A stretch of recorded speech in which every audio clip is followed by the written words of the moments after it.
Good evening from New York. I am Selwyn Collins, your host of CWS Conversations with Selwyn. Thank you for joining us this evening. Those of you who are joining us for the first time, a very special thank you. CWS is about having conversations with people about their journey and how they're using their gifts and talents to help others. So you can imagine when I had the opportunity to have this conversation with my headmistress I think over 39 years ago. So I'm in a very special place tonight. And I'm praying that everything is going to go right because I was taught about Murphy's Law. But tonight, I'm going to ignore Murphy and I ask you to join me in ignoring Murphy and let us have a wonderful, wonderful conversation. I will take a short break and when I return, I will, we'll start the conversation.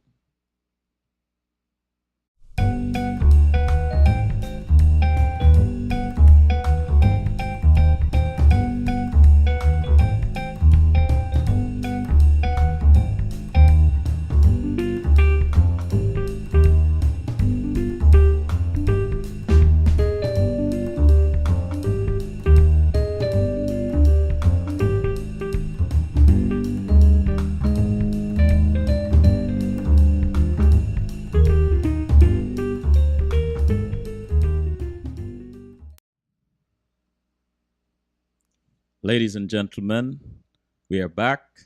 The lovely lady next to me is Mrs. Carmen Jarvis. Allow me to introduce her to you. Carmen Jarvis Nee Peterkin, educator, international administrator, taught at Smith's Church Congregational School 1943 to 1945, then at Queen's College as a master 1945 1949. Bishop's High School, teacher, house mistress, game mistress 1950 to 1971, deputy headmistress 1961 to 71, headmistress 1971 to 77, presided, presided over conversion to coeducation.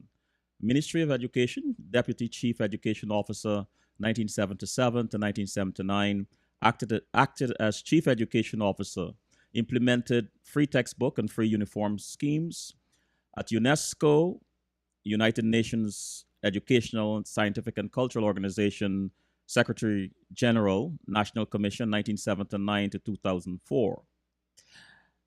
Publications, A History of the Bishop's High School, 2002. Awards, Aristotle Silver Medal for Highest Commitment and Promotion of the Ideals of UNESCO, since 1997, first and only Secretary General to receive this award. Golden Arrow of Achievement, AA, 1981. Cacique's Crown of Honor, CCH, 1998.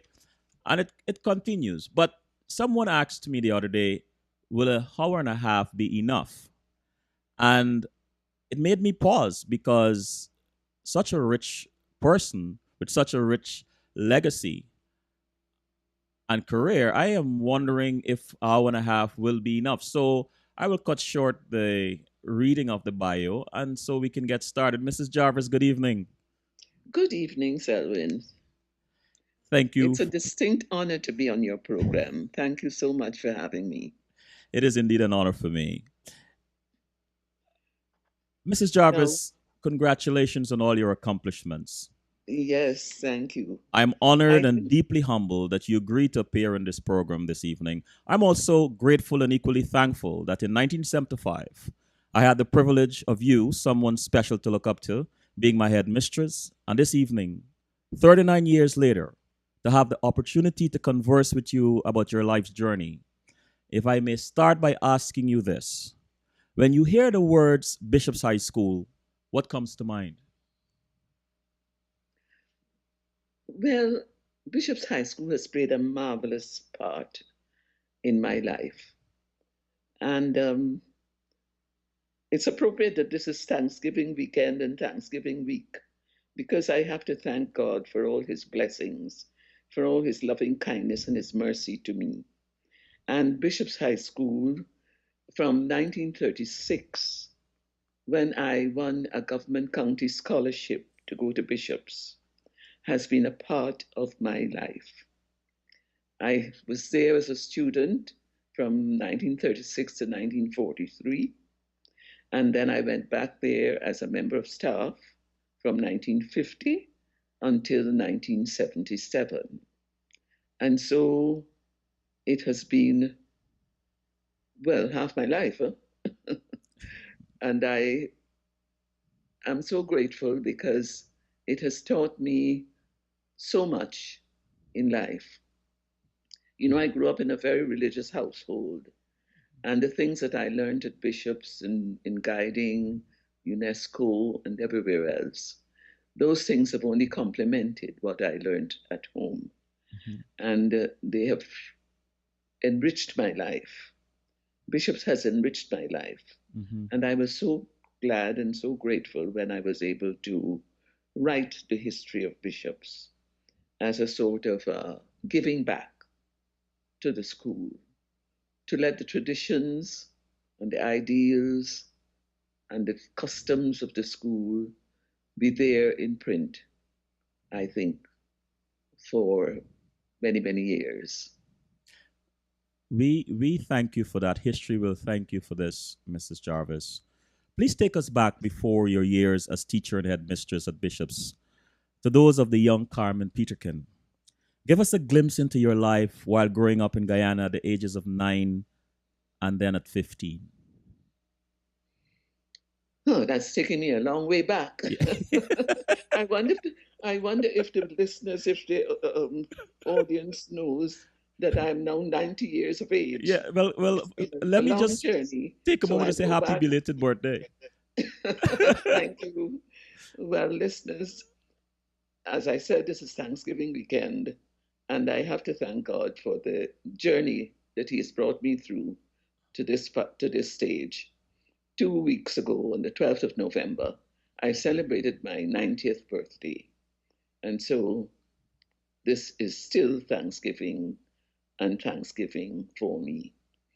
Now, at 9, I was at Freeburg Anglican School, also known as St. Cyril's, and the headmaster of that school was Mr. E.F. Archer. Um, at about 10 years old, I was informed that there was a scholarship class. I hadn't known about it, but I was known in the third standard, second and third standards as a bright student. And a fellow student said to me, "You're so bright, why aren't you in the scholarship class?" So I said, "Scholarship class? What is that?" And they told me that there was a scholarship class run by the headmaster, and I should find out about it. So I told my parents, and my parents asked Mr. Archer, and I joined the scholarship class. Now, malaria was very, very prevalent and potent in those days. And when I first took the exam at the age of 10 plus or maybe 11 or whatever, I had been having a bout of malaria, and so I didn't do very well. So I took it again.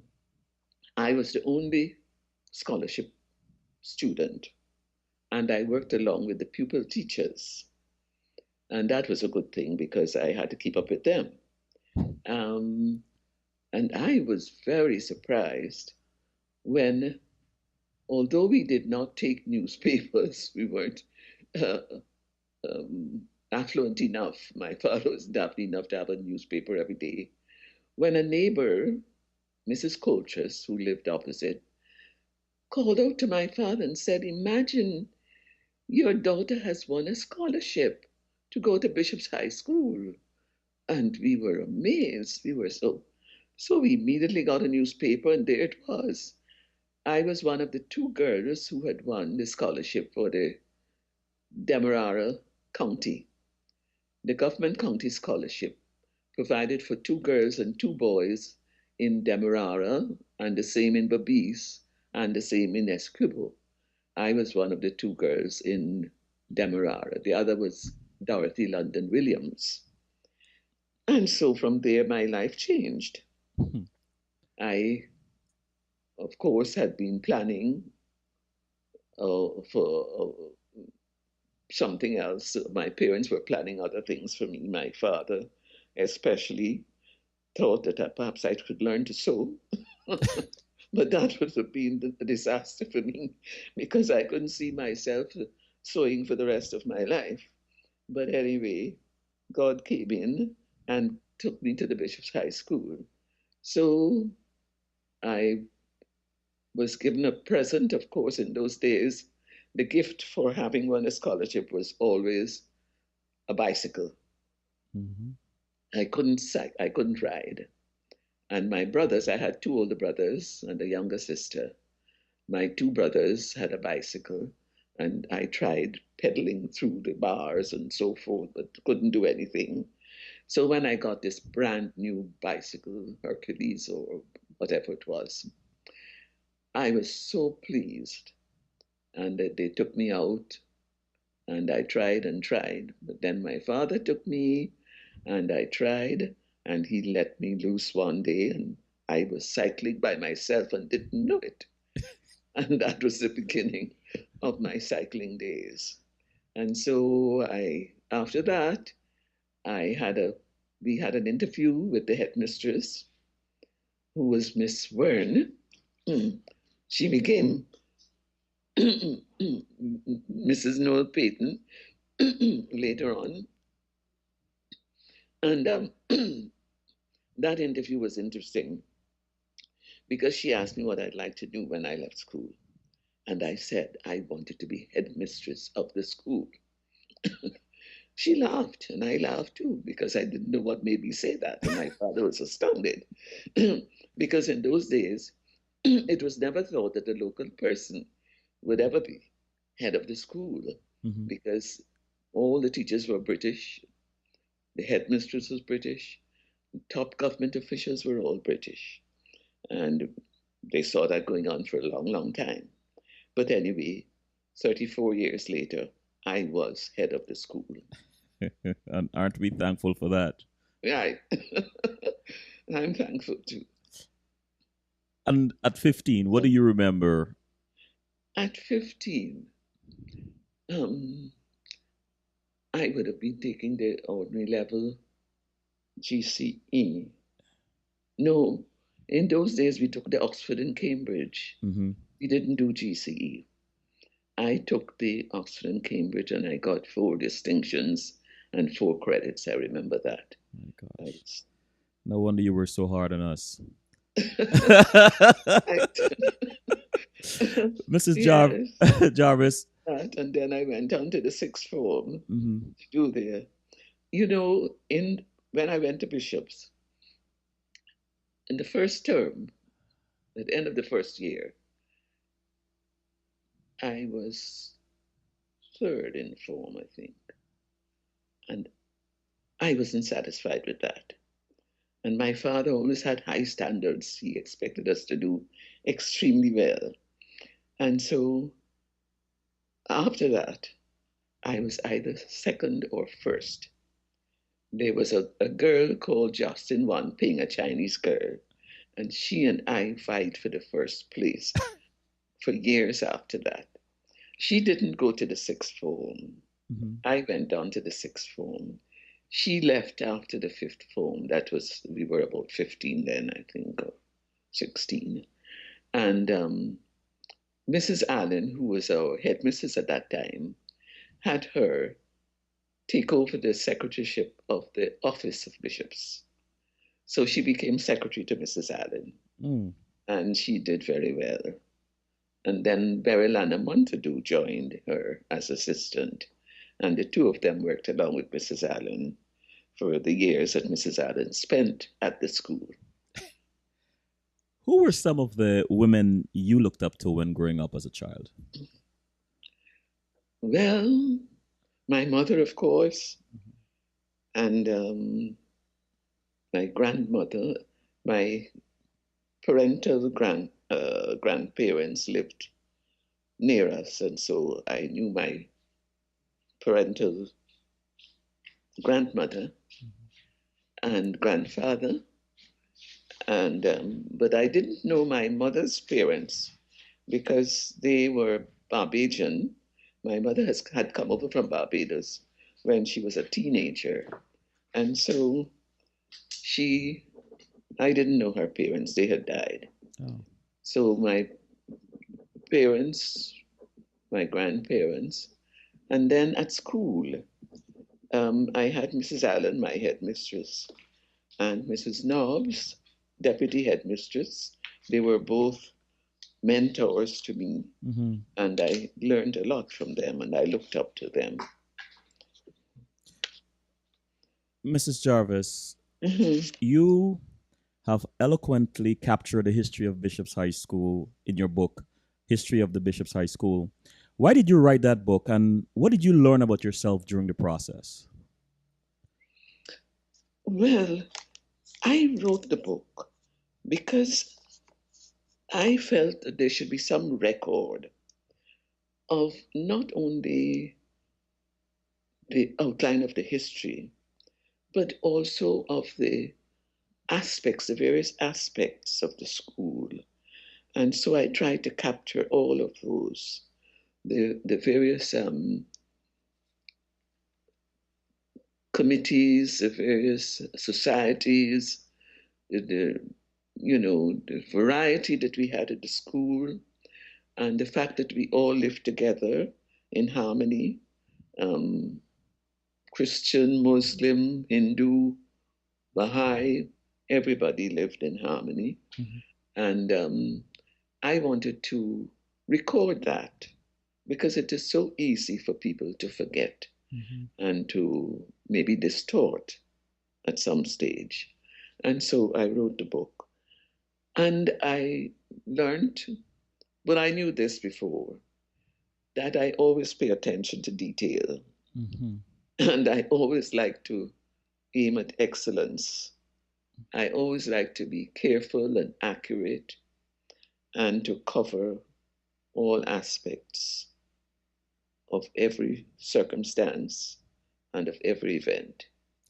You I tried, and you see the book is divided into various sections, yes. and I tried to capture the history and the traditions of, let us say, the old students, the music society, the Hindu society, the um, Bible class, the Bible society, and the eloquent, the elocution contests, all the things that we did, all the ideas and the ideals that we had. And I felt satisfaction in Mhm. doing that. That is a part of me. Um, I like to communicate Mhm. and I like to bring people together. And I thought it was a good idea to bring things together. And at that time, I think Lawrence Clark had done a history of Queen's College. And that was a very detailed and logistical history. Mhm. But I went for more of a narrative. And so I produced a narrative. And I hope that it will be there for a long time and will serve the younger people in good stead.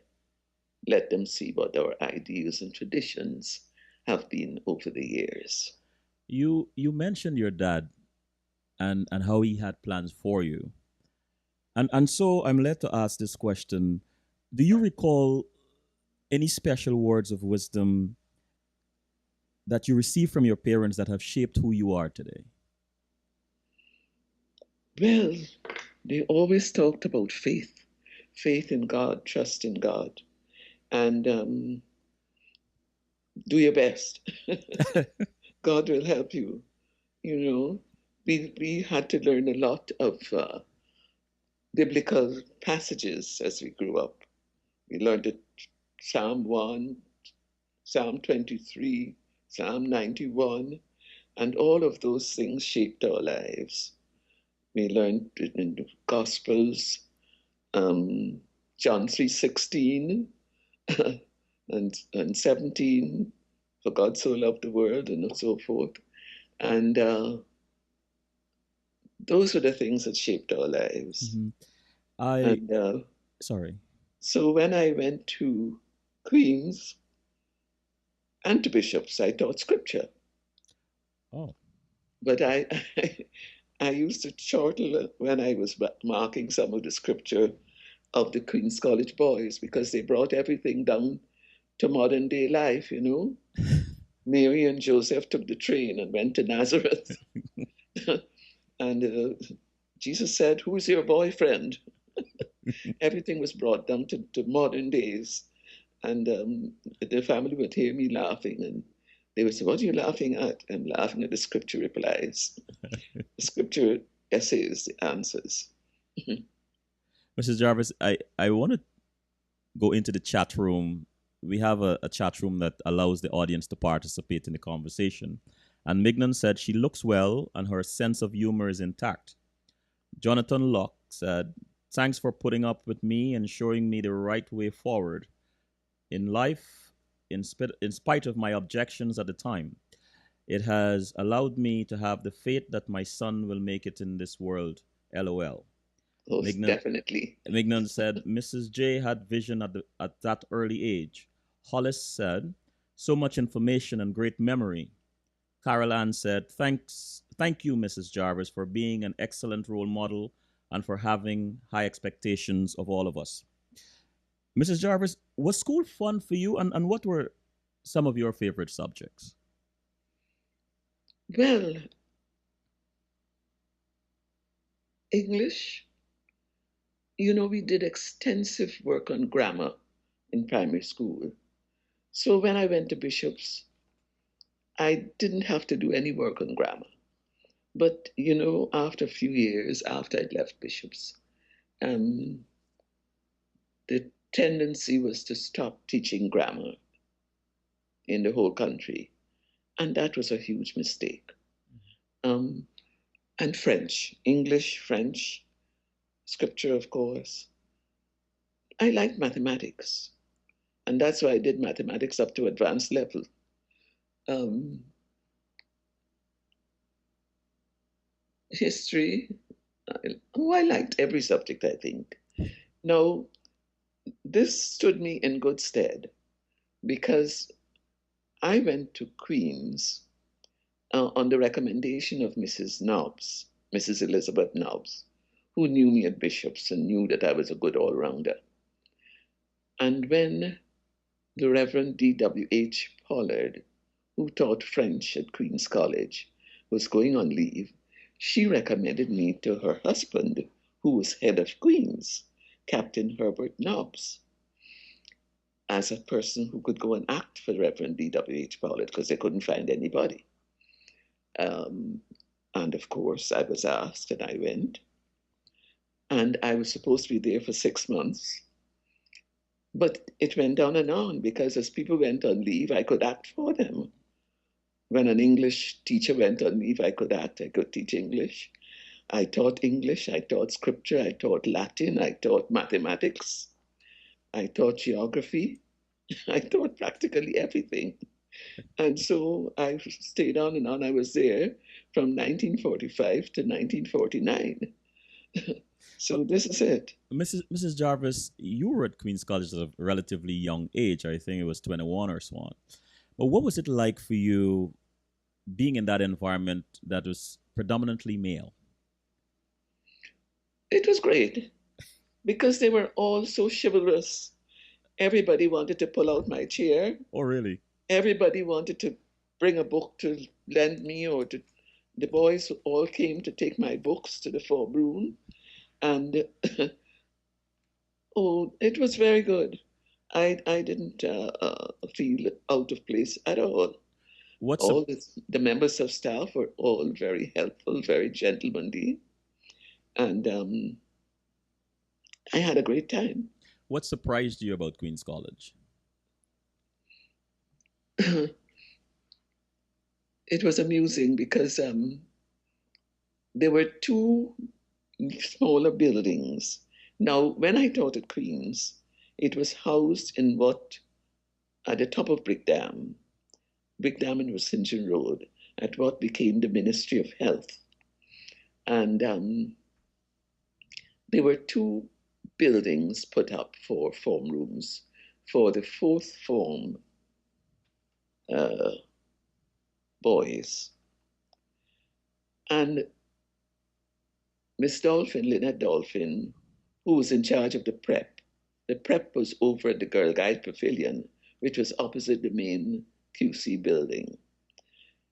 The two of us would meet sometimes and cycle up Brick Dam to to where we were going, the main building, because she left her bicycle over here, over the main building. And the boys would be on the lookout for us. Sometimes I was alone. And if I was wearing a new dress, they would start clapping and I don't know how they realized it was new, but it was almost embarrassing because they were there clapping and cheering for the whole length of the block of Brick Dam as I rode up the street. How Now, what surprised me was the fact that I never felt out of place or uncomfortable. Mhm. Everybody made me feel at home. And Lynette would come over at break to have coffee with us or tea and then go back over to the prep. And believe it or not, every master had to teach a game, and I had to teach football to the first form.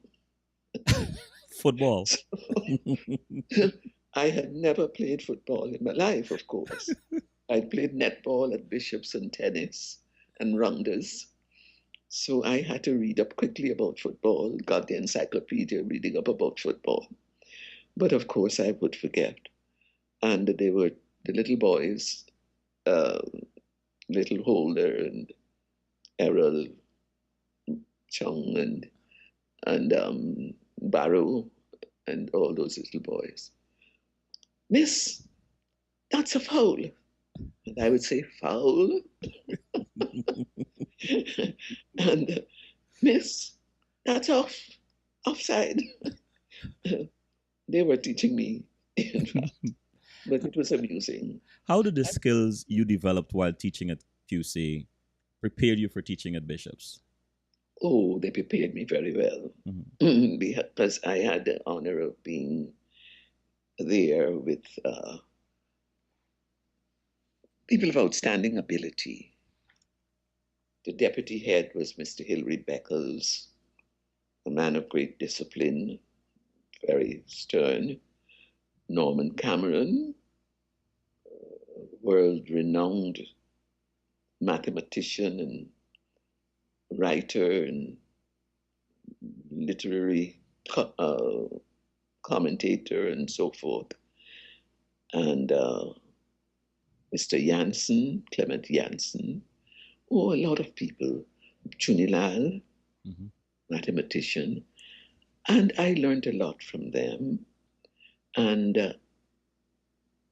it taught me, I learned a lot about disciplining classes and keeping students engaged and keeping them interested so that they have no time to play around and to be indisciplined.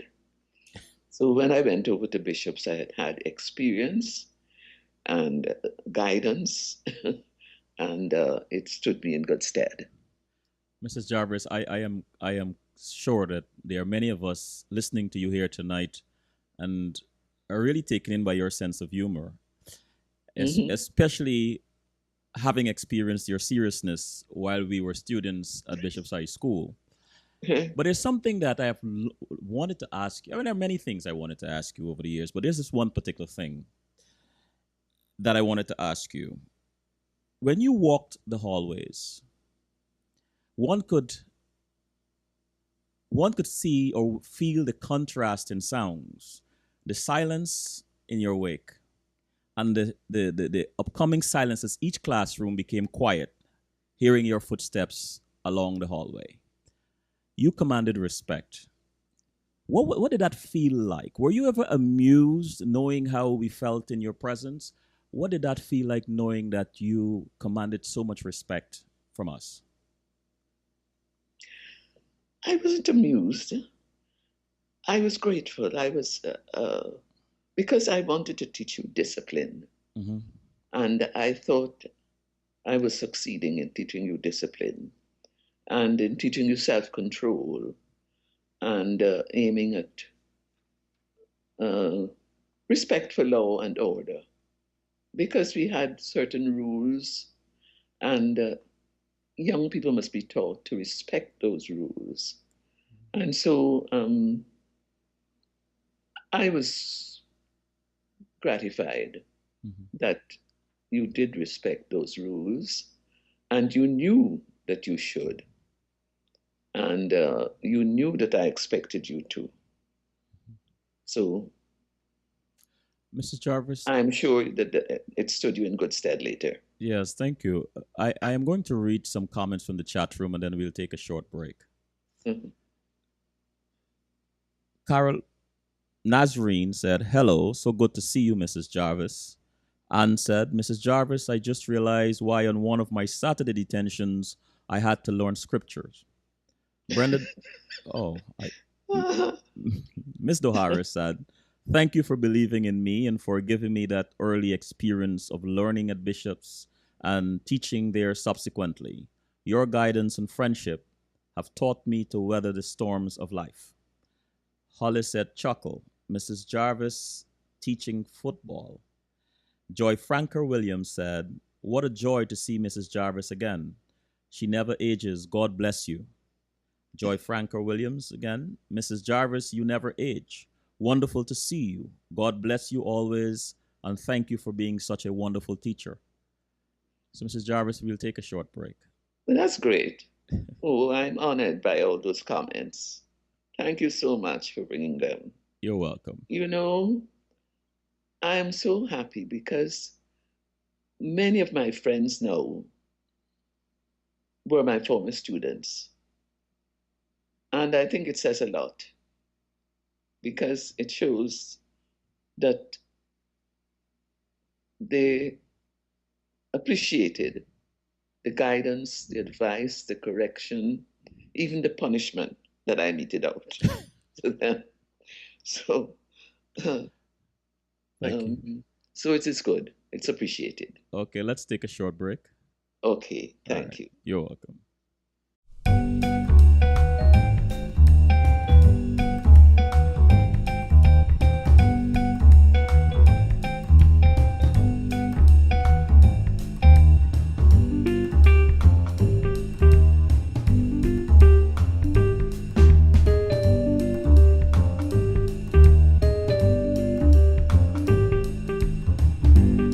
We are back with the lovely Mrs. Jarvis. Mrs. Jarvis, what was it like to take over as headmistress from Mrs. Lillian Jor in 1971? And what was your biggest concern about having to fill those amazing shoes? Um, my biggest concern was that I didn't have Lillian Jore's wit. She was a very witty person. She could, you know, quip at any comment and so forth easily. And I didn't have that skill. But I had been her deputy for 10 years, from 1961 to 1971. And we had never had a misunderstanding, never. We had got on very well together. Um, I even remember her looking over, she lived on Charlotte Street, and her bedroom was on the third floor. And she would look over and see me on the Guide Pavilion grounds on Saturdays. And on Monday, she would say, "Why don't you take some rest? I saw you on Saturday and Sunday at the Girl Guide Pavilion. And instead of resting at home, you were there teaching guides and camping and all sorts of things." So um, we got on extremely well together. Uh, and we had the same values. Mm-hmm. I am a person of promptness and action, and I like to be careful and accurate and efficient.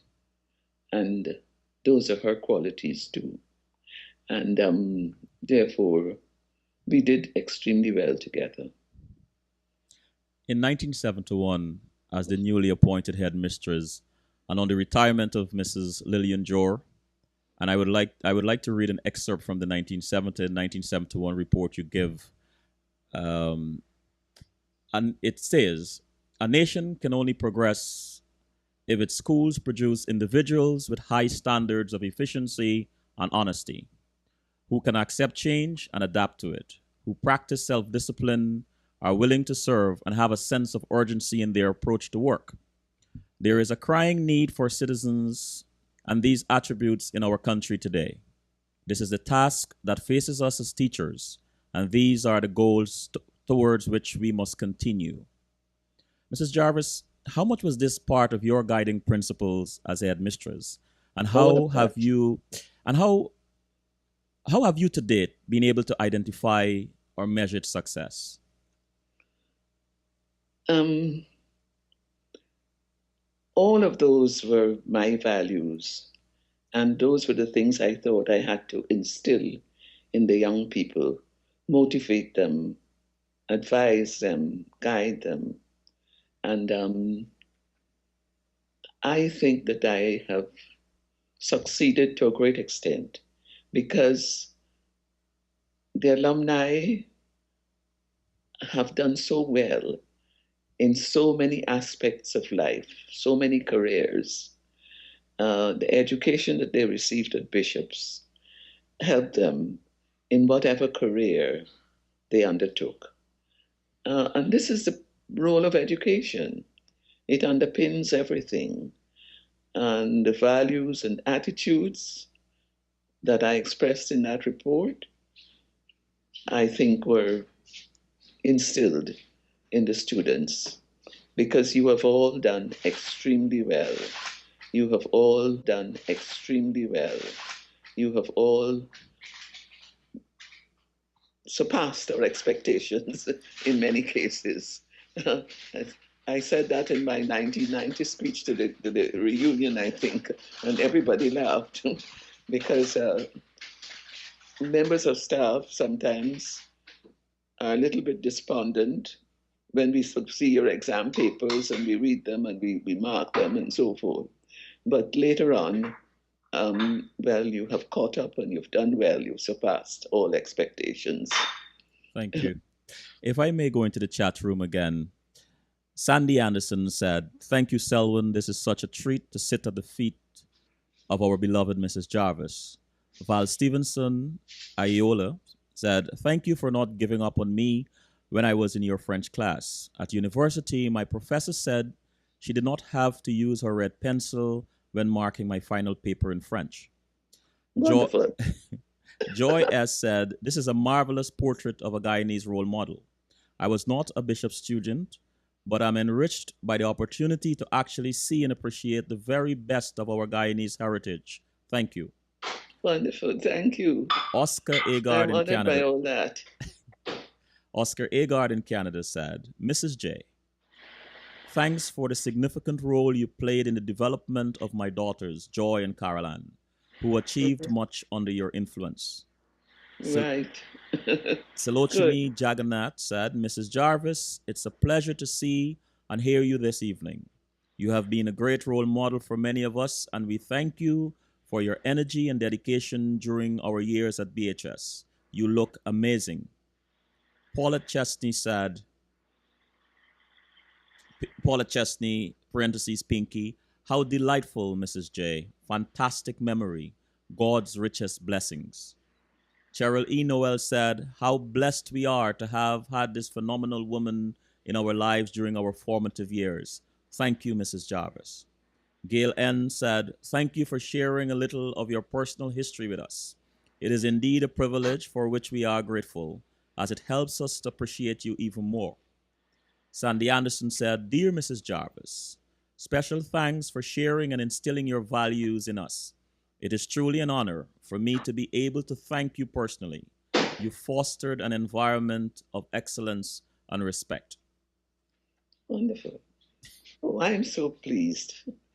Oh, you can't imagine how gratified I am that so many of the students have made such wonderful comments. I am proud of all of you, very proud. Proud of your achievements, proud of your attitudes, proud of your service to the communities in which you live. I'm proud. Mrs. Jarvis, what was your vision for bishops when you became its headmistress? And did you have enough time during your tenure to accomplish it? I wanted bishops to be top in everything. um, and I think we succeeded in many aspects. We were top in our discipline, I think. And we managed to achieve special scholarships for girls because the boys had an advantage over the girls at Bishop's because they had maths and physics, and it was easy to get top marks in mathematics and physics. We didn't have the teachers of maths and physics at Bishop's.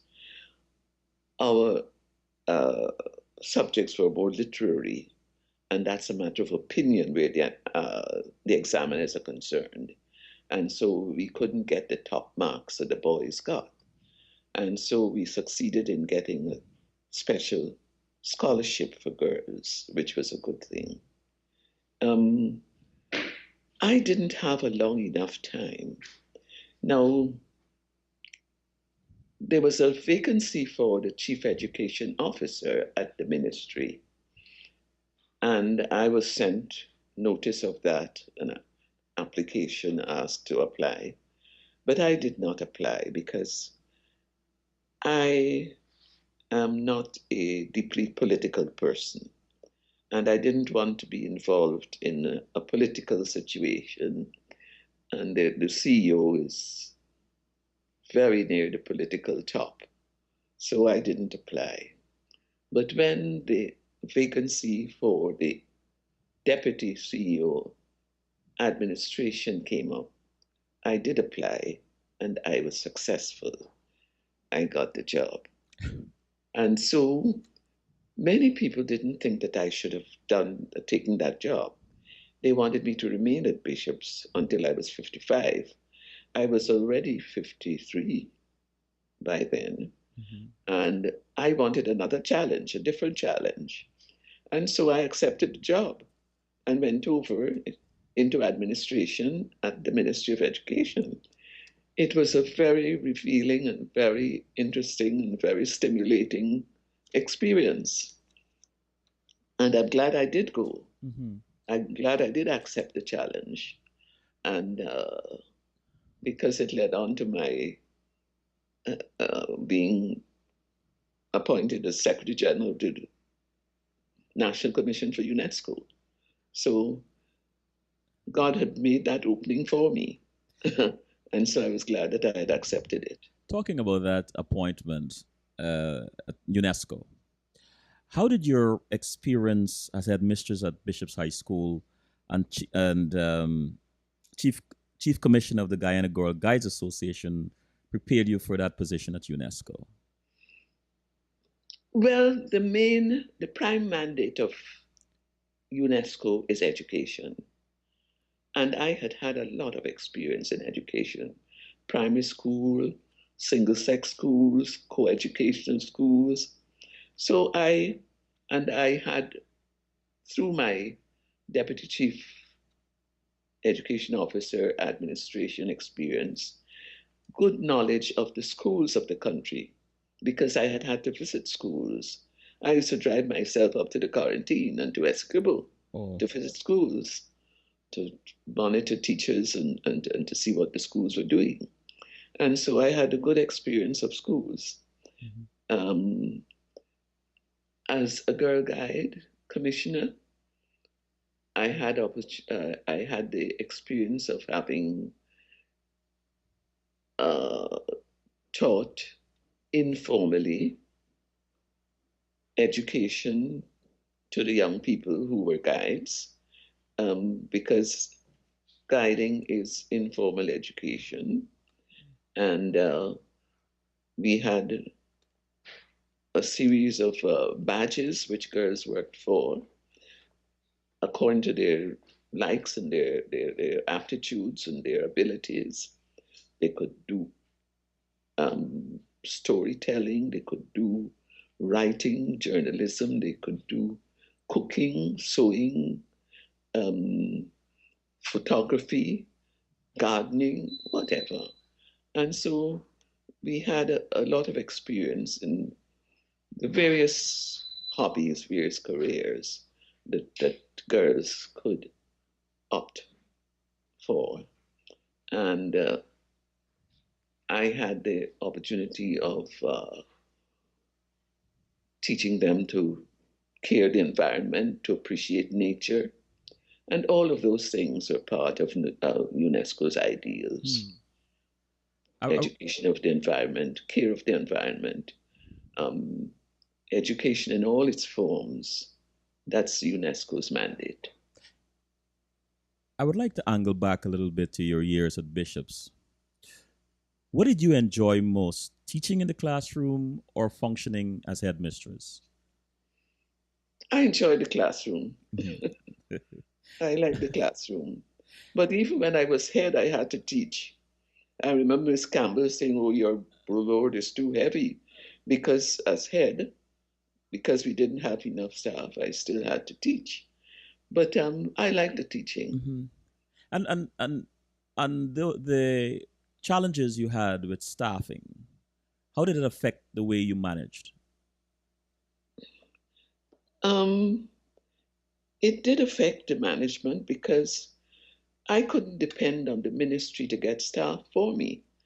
I had to depend on, uh, well, word of mouth, information about wives who had come over with husbands who had got uh, jobs in Guyana, and wives who were qualified and could perhaps come and teach. And I had to approach those wives and ask if they would come and take a job. And if I waited for the ministry, I would have been waiting for a long, long time. So I had to do a lot of recruitment of staff on my own and on word of mouth from friends. So and so's wife is here and she can teach English, or she can do history, or she can do Latin or something like that. And this is what she can do Latin or something like that. And this is what I depended on most of the time, my own recruitment, my own information. Then I would write the ministry and say, Mrs. So and so is able to take over the teaching of Latin. Mrs. Or Jarvis, I'm only asking this next question because I know how much you believe in excellence. Apart from academic qualifications, what other qualities, what particular qualities you looked for in the teachers you were hiring? well, they had to be competent, knowledgeable in the subject. I looked for their experience in the teaching of the subject, and I looked for attention to detail and uh, the fact that they would require the highest standards from their students. This is what I looked for. Mhm. I didn't want people who were lackadaisical and who were laid back, whom I thought would just go through life doing as little as they possibly could. I always liked to see someone who was willing to go the extra mile. This is what I looked for. Mrs. Jarvis, and this is a question I'm sure on the minds of many of the boys that went to Bishops. When did you first learn that Bishop's High School was going to be co-educated, and what were your thoughts then? Well, I wasn't afraid of co-education because I'd gone to a co-ed primary school. I had brothers, two elder brothers, and also um, I had taught at Queen's College.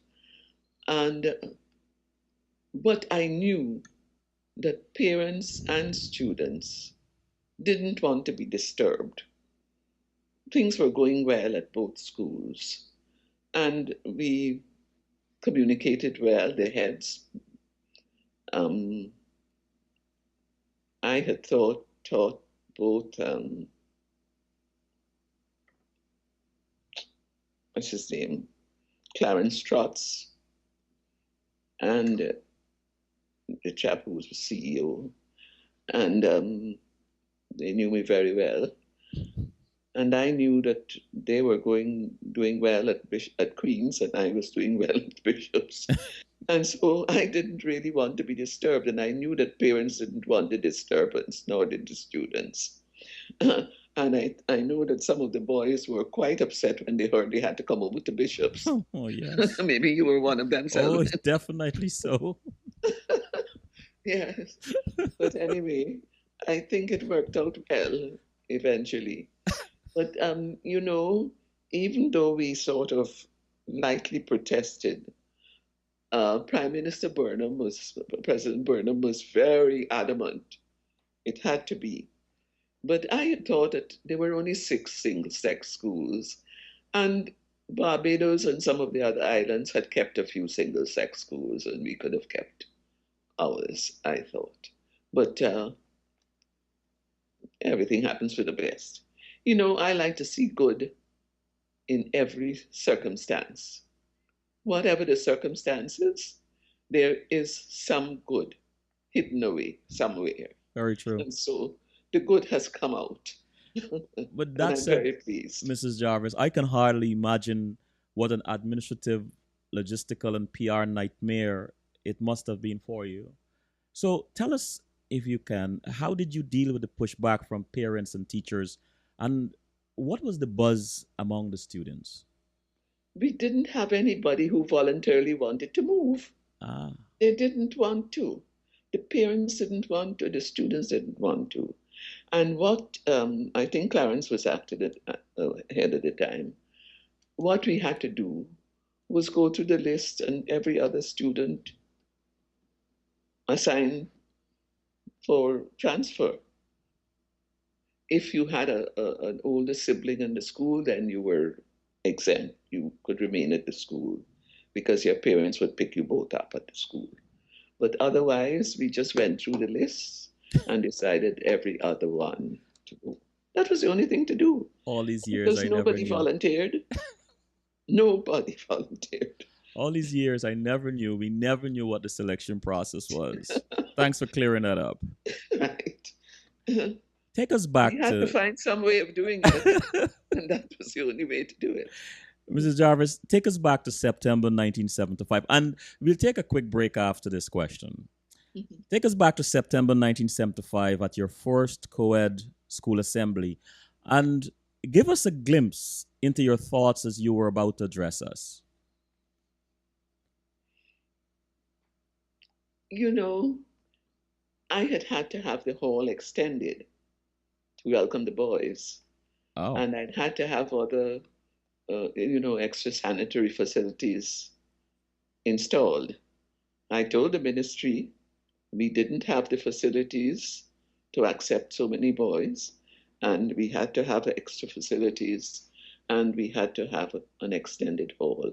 So that's how the extension of the hall came, and it had to be done in time for the reopening of school. And so as I walked up, I was very pleased that the workmen, oh, I had to be behind them, I had to be there all during the vacation to be behind them to see that they finished on time. And as I walked up, I was pleased. And as I saw this big assembled school, of course, we had to have chairs. Prior to that, the girls sat on the floor. But with boys coming in, they couldn't do that any longer.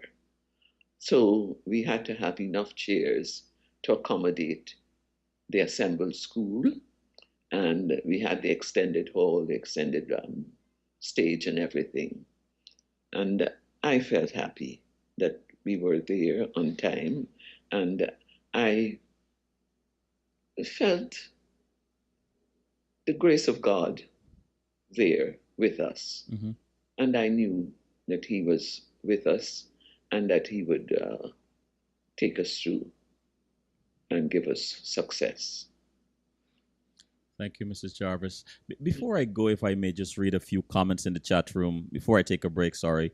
Sandy Anderson said, Mrs. Jarvis, can you tell us about the decision to make bishops co-ed and how the specific boards, well, you just answered that, were selected? They seemed like the perfect fit for us at the time. Donna Sumner said, thank you, Mrs. Jarvis, for putting up with our mischievous class. We all turned out well despite it all. We appreciate the high caliber of education and the strict discipline which we now pass to ours. Don MacDonald, it is wonderful to see you and hear you, Mrs. Jarvis. Thanks for the role you played in my life and for the discipline we learned at BHS. We all did eventually appreciate that discipline and BHS values. Janice Innes, thank you, Mrs. Jarvis, for instilling your values in us as headmistress and girl guides. Marvelous. Isn't that great? It is wonderful to have all those comments. It's wonderful. Wonderful to hear all the names of girls who have been able to write and send me greetings and comments. Thank you, girls. Thank you, everyone. It's Let's, marvelous. let's take a break. Yes, I'm so gratified and proud.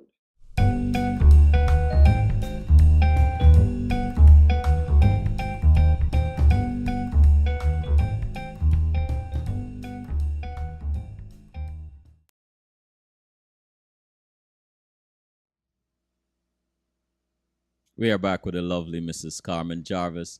Mrs. Jarvis, what was the hardest part of being a principal?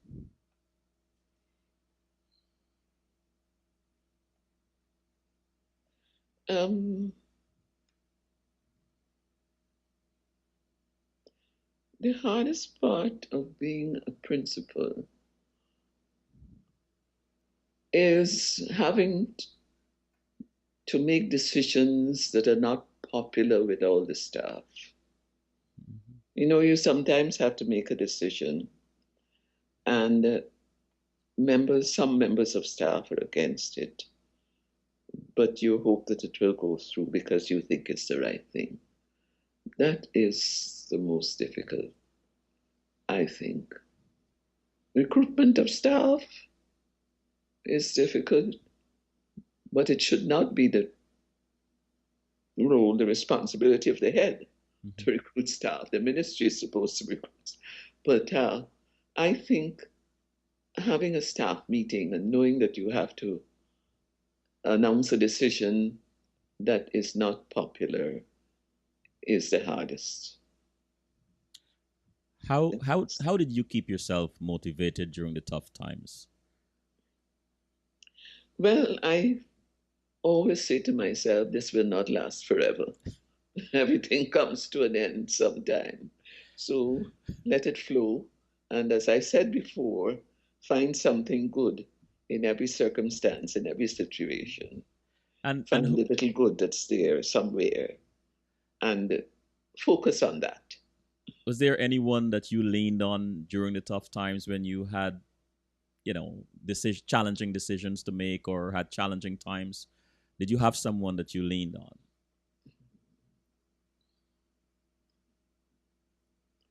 Well,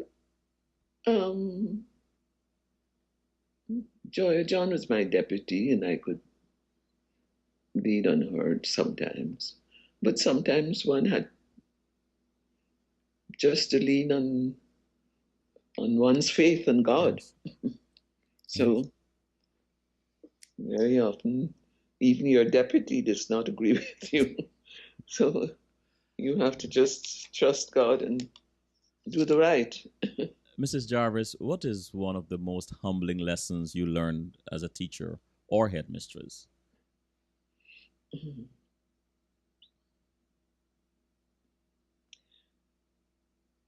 Um,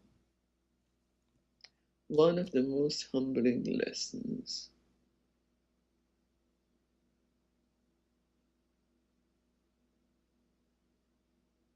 is that you're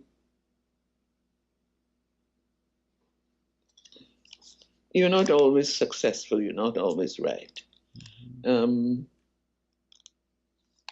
Sometimes you think that you have made a correct decision, but it's not right for the particular staff member or student. Um, a humbling lesson is that one must listen. Mm-hmm. One must listen to others.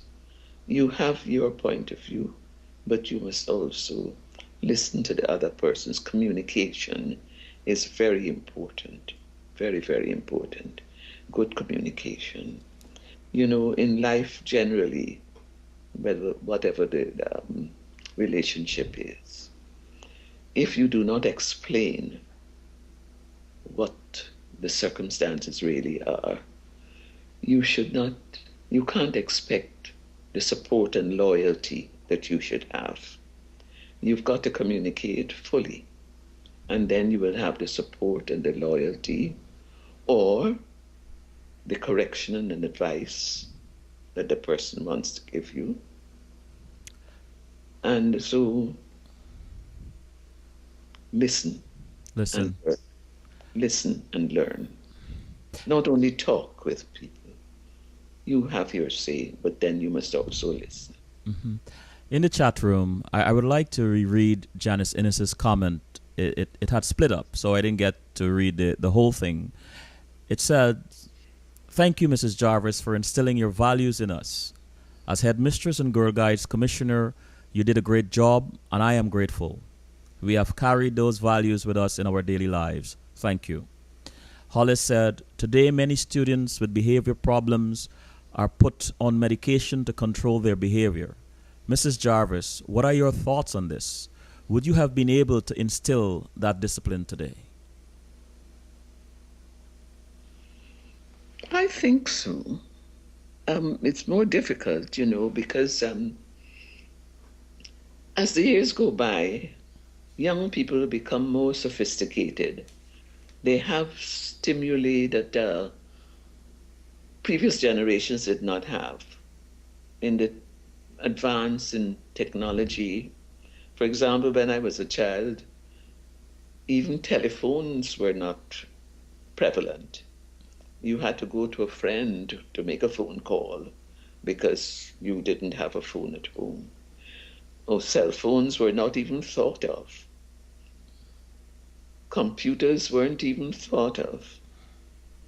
Radios, yes, but iPods, iPads, and all these iPhones and everything that young people now are born into never existed in our days. And so they are more sophisticated than we are. They have greater stimuli. And we have to deal with them differently. Mm-hmm. We have to be more tactful and discreet in advising and guiding. And we have to learn more about the technology too. You know, I had a mental block for a long time against computers and learning the computer to use the computer. And even the cell phone. But I got a cell phone and used it. And then it was after I retired that I learned to use the computer because while I was at work, I just left it to the staff. They were all competent and computer literate, and I would just say, just send this email or send this attachment and so and so forth. And I got a state-of-the-art computer from UNESCO, but it was just sitting in my office doing nothing. And my daughter Alison, who had worked at Hewlett Packard, had sent me two computers, and one I gave to the guides, and the other was just sitting in a bedroom doing nothing. But after I retired, I thought, well, if those young girls can learn it, what's wrong with me? So I learned to use a computer after the age of 80, and it's a good companion to me now. So we have to learn how to deal with the young people and to understand what they have to face, the challenges that they now have, and advise them, counsel them, because whatever changes there may be, there are things that are constant, things that they have to learn: truthfulness, honesty, loyalty, obedience, helpfulness, giving service. All those things are constants. And we have to teach them those things, teach them to study and to learn and to develop their potential to the fullest. We have to teach them. In the chat room, Cheryl Noel asked rather, could you please ask Mrs. Jarvis how she knew all our names? Well, I just remembered them. I, I sort of, especially those who were always in trouble.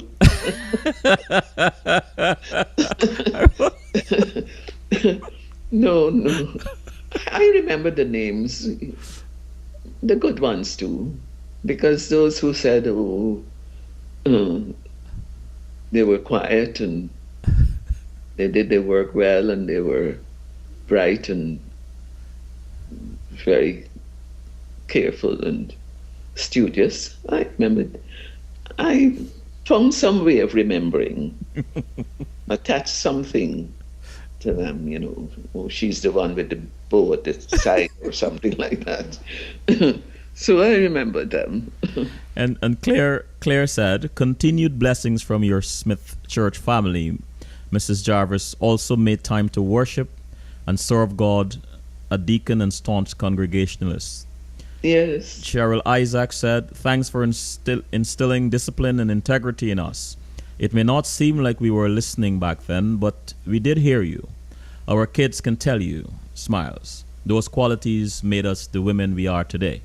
Sandy Anderson, were there any experiences or programs that you reapplied from QC?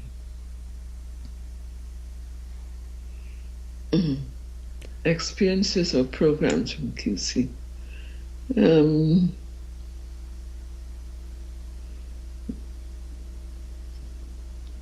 I don't remember. I noted when I came over to Bishop's from QC that mothers gave the QC boys so much more for their parties. The mothers seemed to be very biased towards the boys. The boys always had too much. Oh, really? Too much to eat, drink. This is what I thought. And when I went over to the girls, oh, they just had enough, barely enough, sort of. Wow. I think the mothers favored the boys and gave them a lot of stuff. They always have it at their house feasts. An abundance of food. And they expected me and Lynette Dolphin to eat at every house feed that we went to. They call them house feeds, and they really were feeds. We call those house parties. But the house feeds were something else. And we couldn't manage. We had to stop after the second one.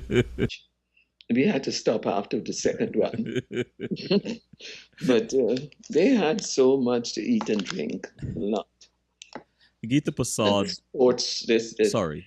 The tea at sports too was well organized and fully served. Yeah. Gita Prasad. I can't think of anything that I really brought over. I found that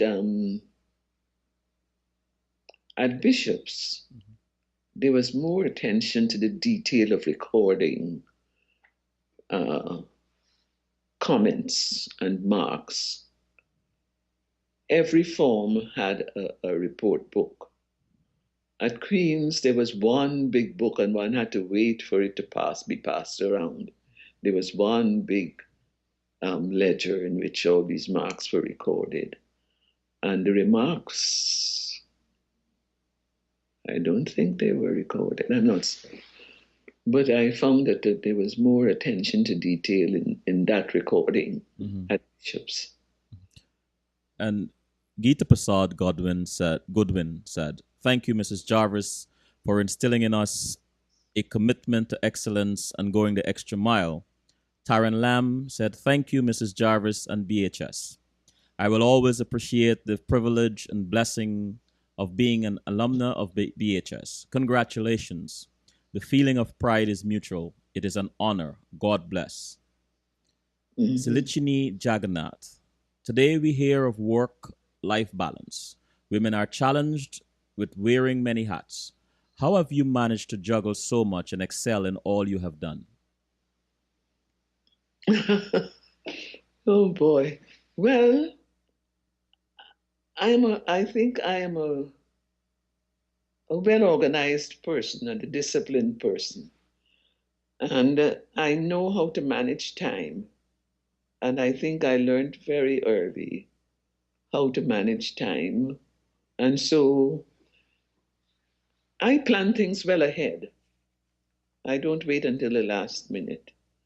I plan well ahead, and I do as much as possible well ahead of time. I remember when I had to do a speech in 1990. In 1989, November, I had written the speech already so that I could go over it in my mind and refine it and so forth. When I had to do trainings for Girl Guides, I would plan my training long in advance. And, I didn't have a last minute rush for anything at all because I was a housewife, a mother, I had to run a household, and I ran the school and I ran the guides. And when I was at UNESCO, I did guiding too, and I did guides. And then I was at the National Library, I was the first woman chairman of the National Library. And I had to attend library meetings and make decisions for what was to be done at the National Library. For 25 years, I was chairman twice in 20 years, once under the PNC, and then in the 2000s under the PPP. So I was chairman twice. So that's it. And also I was on the council of the University of Guyana. I had to attend meetings there. I managed time and I got through it easily. Mrs. Jarvis, as Secretary General, organization and method. as Secretary General, you secured $500 million in funding for Guyana and was also successful in getting Guyana elected twice to the Executive Board at UNESCO 1983 and 1993. What did these two major accomplishments mean for Guyana and for you personally? Well, I brought a lot of money, $500 million, not a million, $500 million. Yes, into the country over the 25 years that I was Secretary General. This came in all sorts of forms, for workshops, for training, consultancies, for travel grants, equipment, all sorts of things. And we tried to help all the institutions that needed help. What we did was ask about needs, and then I would write UNESCO and ask for funding to fulfill those needs. And so we were able to do quite a lot.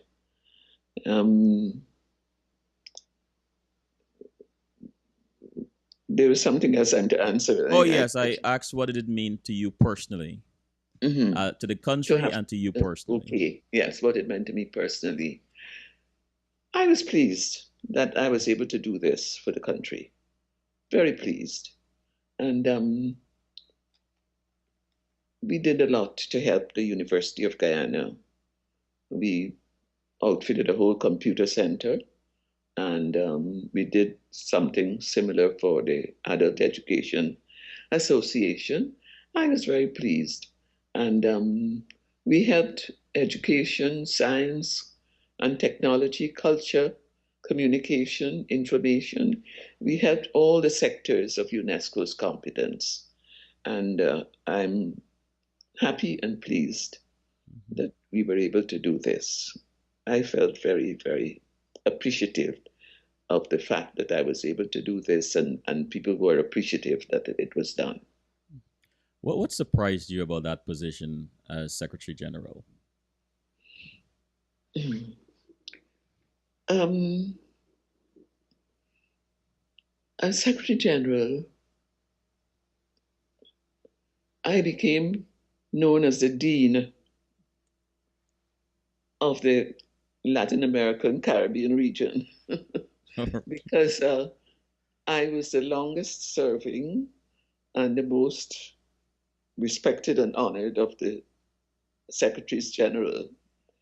And I was asked to chair meetings of the Latin American Caribbean region. And that was an honor because all the Latin American countries were there and they could have been asked, but I was asked. And I was also chairman of the Commission on Education. Mhm. And I was honored for that because of the way I did my, got through the draft resolutions. Um, what surprised me was the way I was able to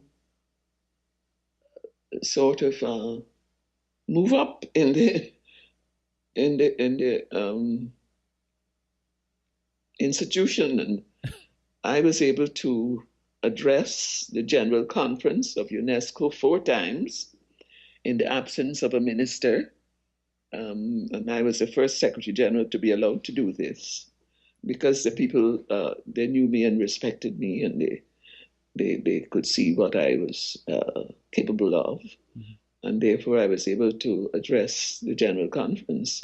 And that is a gathering of prime ministers and ambassadors and secretaries general and officers of various kinds, about 300 to 400 people. And that was a surprise and also a proud achievement for me.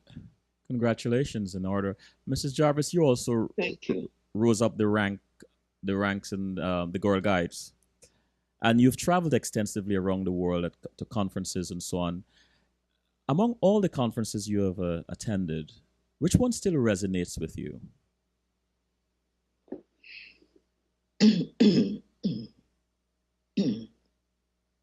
Well, where UNESCO is concerned, the conferences when I addressed the general conference, those stand out for me because I had to prepare the speech and I had to deliver it and so forth. Where the Girl Guides are concerned, when we became full members of the Girl Guides World Association in Sussex in 1975, that stands out with me.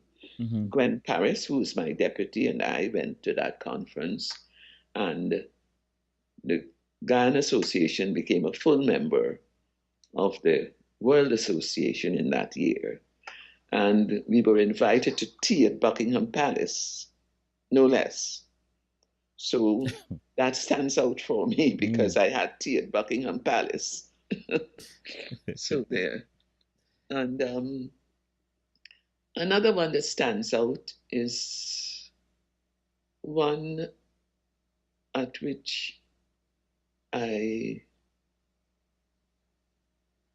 joined the Olive Baden-Powell Society, and that was in Auckland, New Zealand. When I became a member, I received my certificate and my badge as a member of the Olive Baden-Powell Society. Mm-hmm. The Olive Baden-Powell Society is a society set up to provide funding for the World Association because it was found that the quota which the associations paid was not adequate to cover the expenses of the World Association. And so it was thought that we could do as the Boy Scouts had done and set up a sort of foundation that would help to bring in more funding for the World Association to help the poorer countries and cover training and travel and things of that type. So I received my certificate in Auckland, New Zealand, and that stands out for me. What is one thing about you, Mrs. Jarvis, that would surprise people if they knew?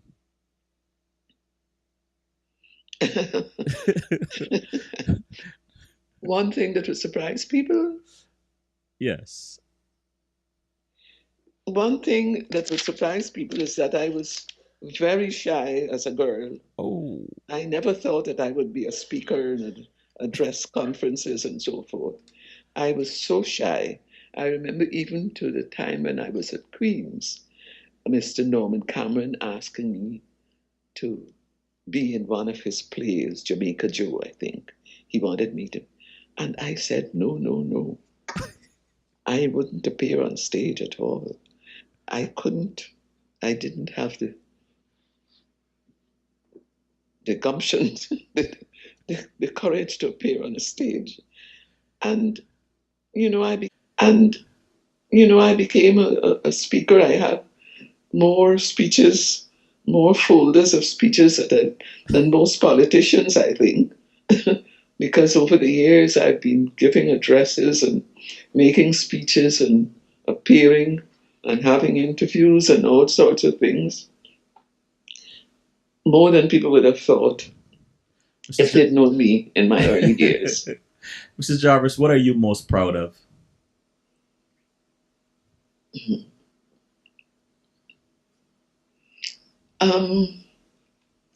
It's difficult. Okay. Because I have brought up a family. Excuse me. Sorry. Could you excuse me? I also run a school. I built up the National Commission for UNESCO.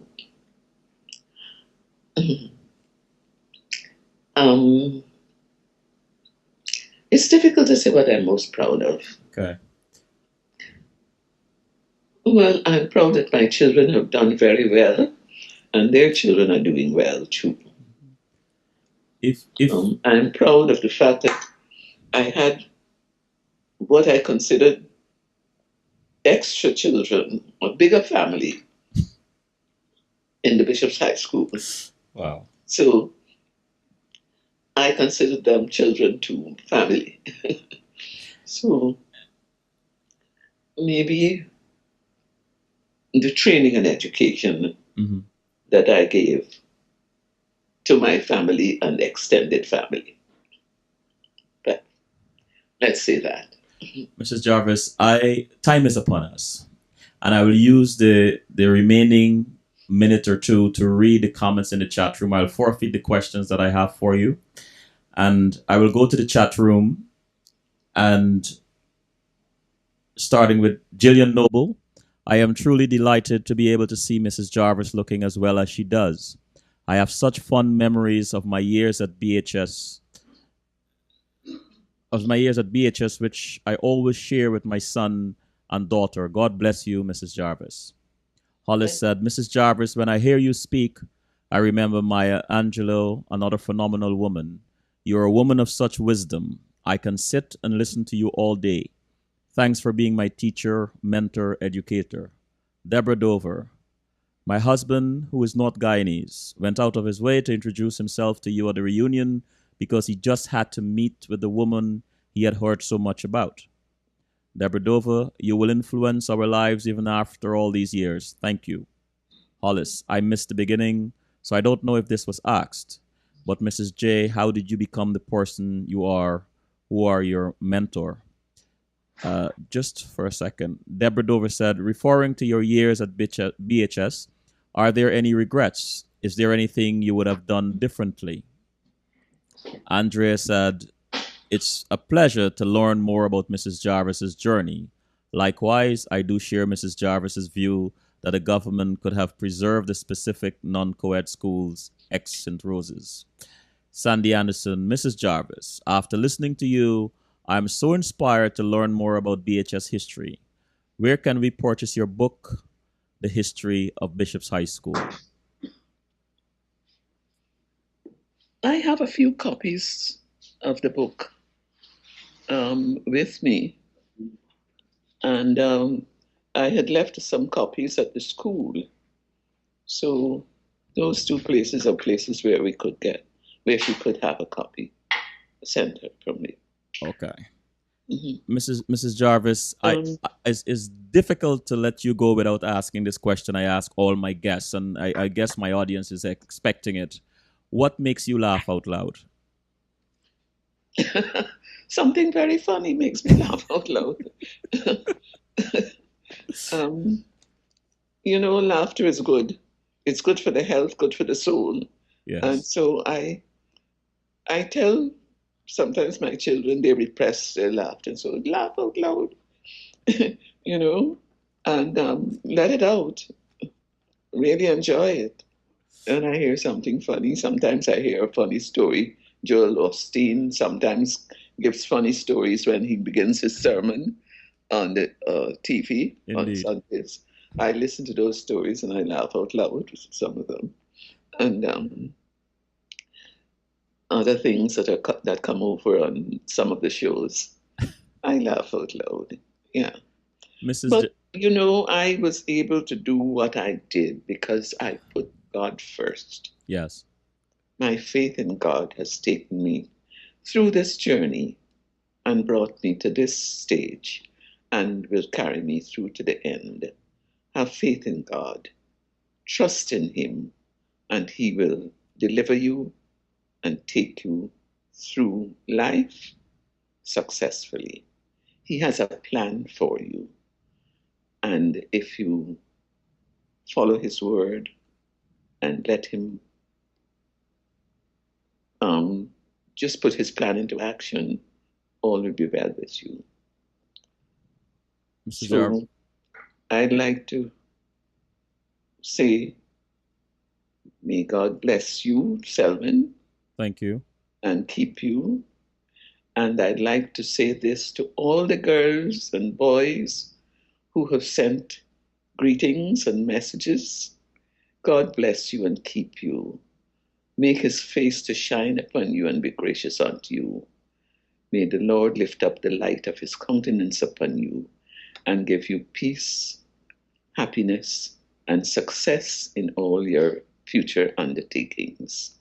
And thank you so much. I'm proud of you.